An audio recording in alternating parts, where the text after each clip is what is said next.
Hi guys, for this video I thought I'd do something a little different and talk about one movie. I know in my previous two videos I've kind of talked about films as a group. In my very first video, I don't know if you've watched it yet, but I talked about my favourite films of all time, and the video I posted a few days ago was about James Bond and my history with James Bond films.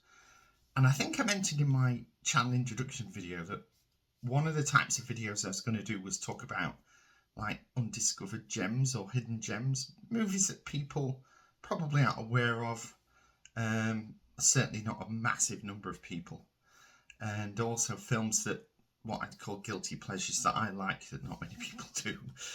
Well, this video is going to be about like a hidden gem. It's a film that is out there, and you know, it's easily available, but it's not something that I think many people have seen, or certainly not many people talk about on YouTube. So I thought I'd make a video just about this one film, because I watched this movie. I didn't see it at the cinema, but the first time I heard about it was in 1988. Interestingly, this relates back to the James Bond video I did.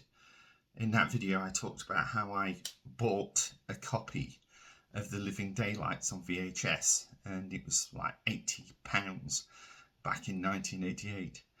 And on that video there was some trailers before the movie, like they used to do back in the VHS days. And one of those trailers was for the movie that I'm going to talk about. And that was the first I'd heard of it, because obviously this was the days before the internet. It was a lot harder to get movie news back then, unless you were buying, you know, monthly magazines and things. And so I saw this trailer, and it was by a film director, very famous film director for one reason or another, which I won't go into, but Roman Polanski.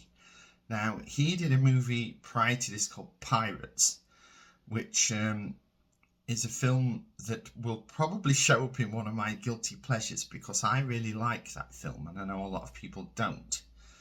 But I like pirate films anyway. And this was way before like Pirates of the Caribbean and what was the other one with Gina Davis? Cutthroat Island in the 90s. And I, you know, have a lot of love for that film, so I'm sure I'll be doing a video about that. But this movie I'm going to talk about is the movie he did immediately after Pirates. So he made it in 1987 and it was released in 1988.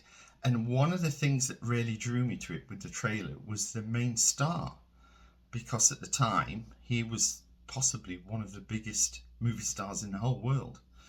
And that film is Frantic.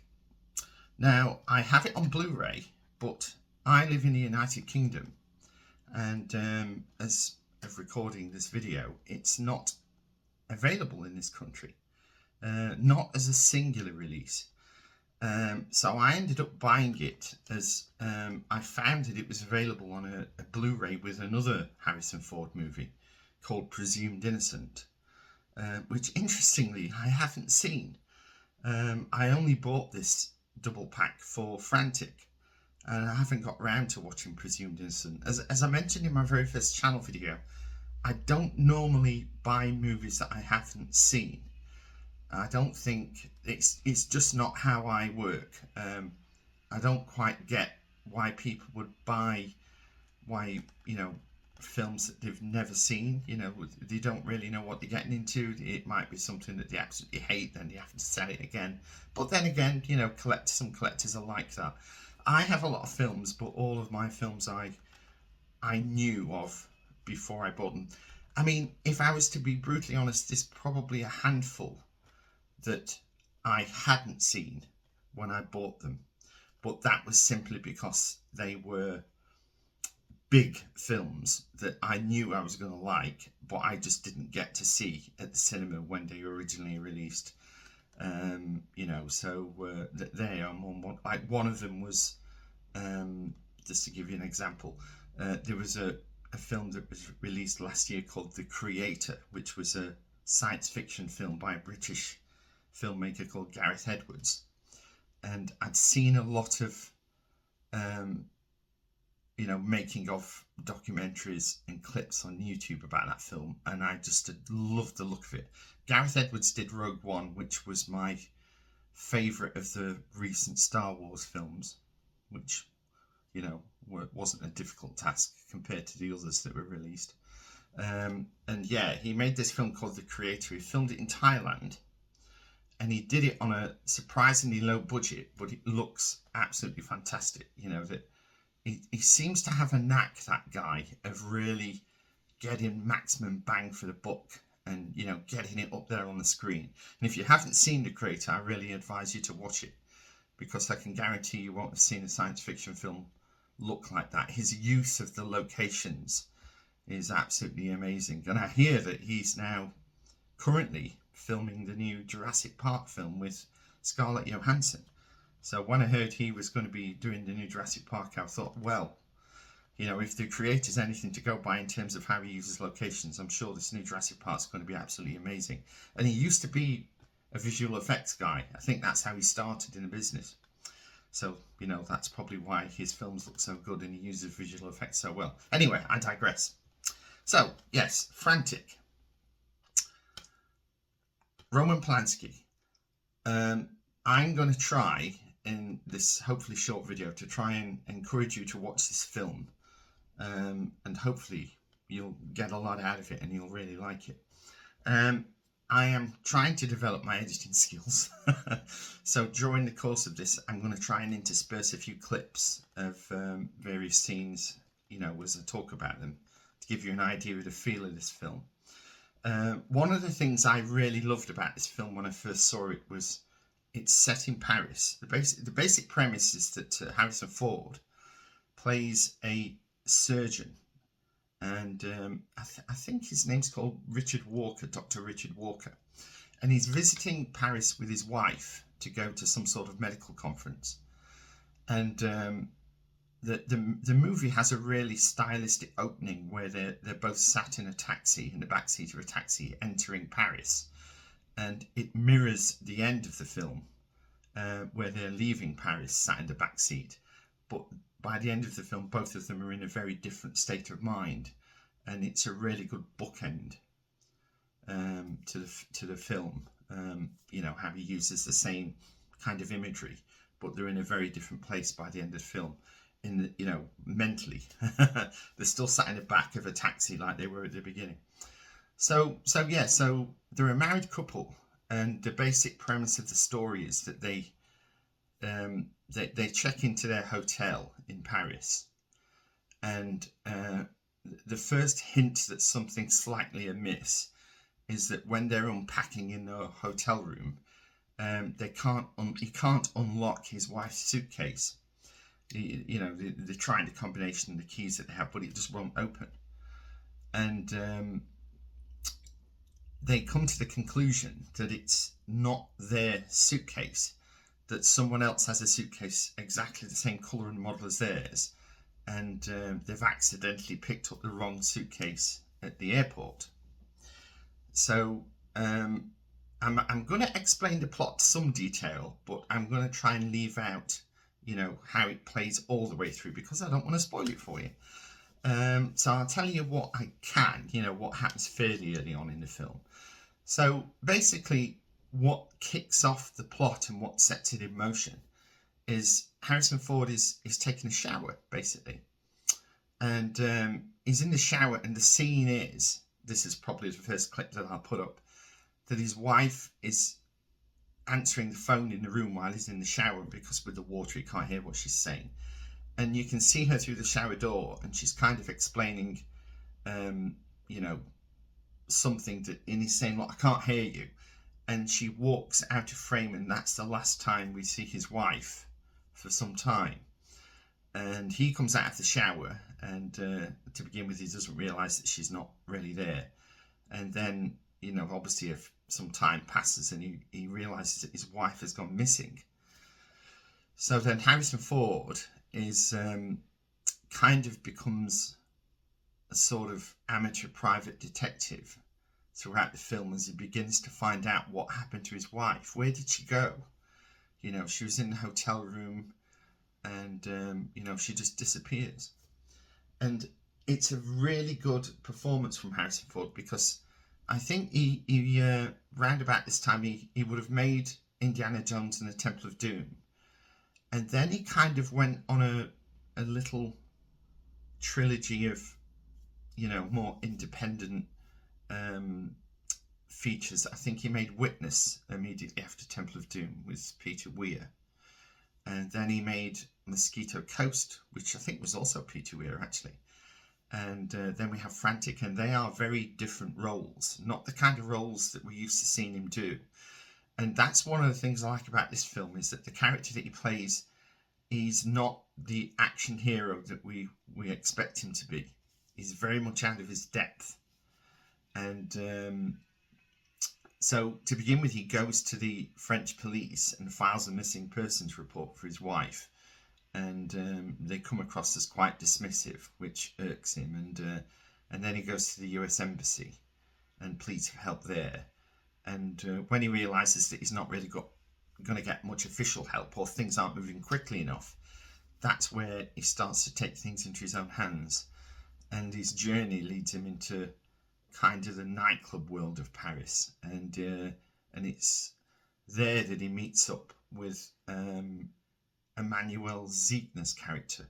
Now, Emmanuelle Ziegner is a French actress who, for a while, I think she was actually dating Roman Polanski. And she made a couple of films with him, I think. She certainly did another film with him after this called Bitter Moon, which was a movie with Hugh Grant in and Peter Coyote. That's a very good film. And so Emmanuelle Ziegner plays a character called Michelle. And he learns that she is the lady that picked up his wife's suitcase at the airport. So he's aware that there was something in that suitcase that the people that took his wife are after. Does that make sense? So the MacGuffin of the movie, for those that are not really in the know, that a MacGuffin is like a movie device that drives a plot forward. You know, like in Back to the Future, the MacGuffin would be the time machine, the car, you know. In Indiana Jones and the Last Crusade, the MacGuffin would be the Holy Grail, you know. It's that kind of thing. So there is a MacGuffin. So again, I'm not going to spoil it, but there's something in the suitcase that some bad guys are after. So the rest of the movie is where Harrison Ford and Emmanuelle Ziegner sort of team up and try and arrange to swap this MacGuffin back for his wife to do an exchange with the bad guys. So that's the basic premise of Frantic, and it's a quite a stylistic film. Obviously, Roman Polanski, I think he's Austrian, but I think he's spent most of his formative years in France. And, you know, he obviously knows the city really well, and he uses the locations really well. And, it's just a very good looking film. But I really like Harrison Ford's performance and how he increasingly gets desperate and more unhinged as the movie gets on.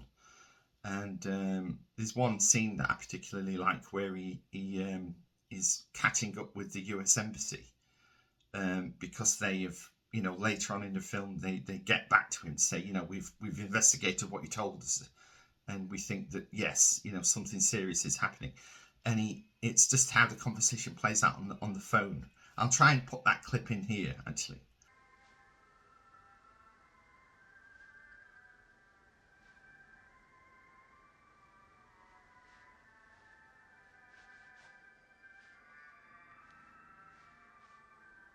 Hello?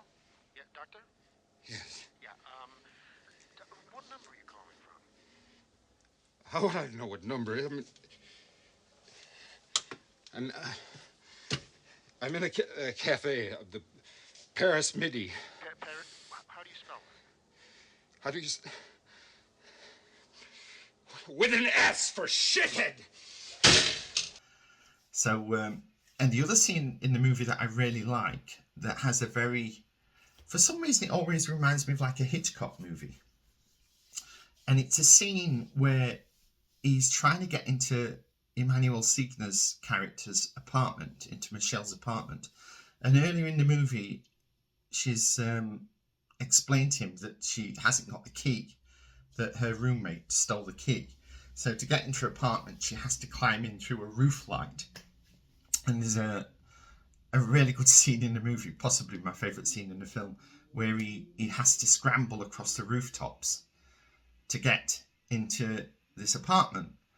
And it is just something about the way it's filmed and the style of it that it just makes me think that if Hitchcock was still making movies in the late 80s, this would have been just the sort of thing he would have done.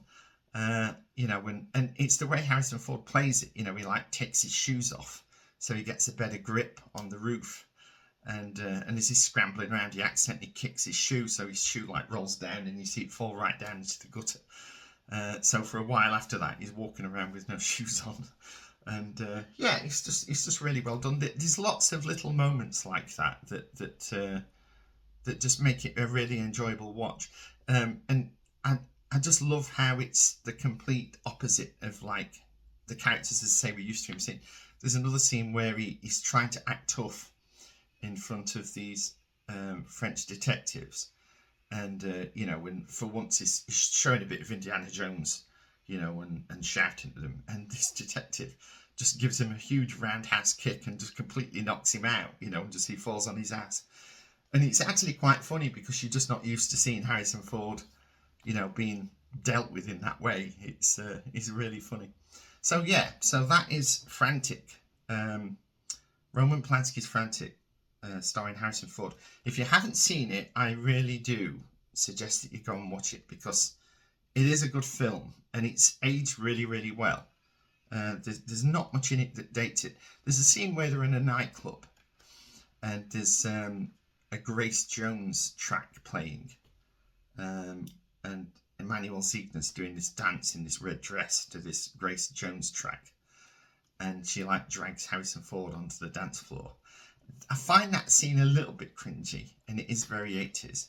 But other than that, the rest of it is like a 2-hour film, and it's just really good. So I really do think you should go and watch it. So there we go. That's my attempt at trying to get more love out there for the film Frantic. So I hope you enjoyed this video. I'm going to try and be doing 2 videos a week on Tuesdays and Fridays. So, if you do want to watch anything coming up that I might be doing, then please do consider subscribing or just giving me a thumbs up. And, it all really helps. And I'll see you soon. Okay, bye.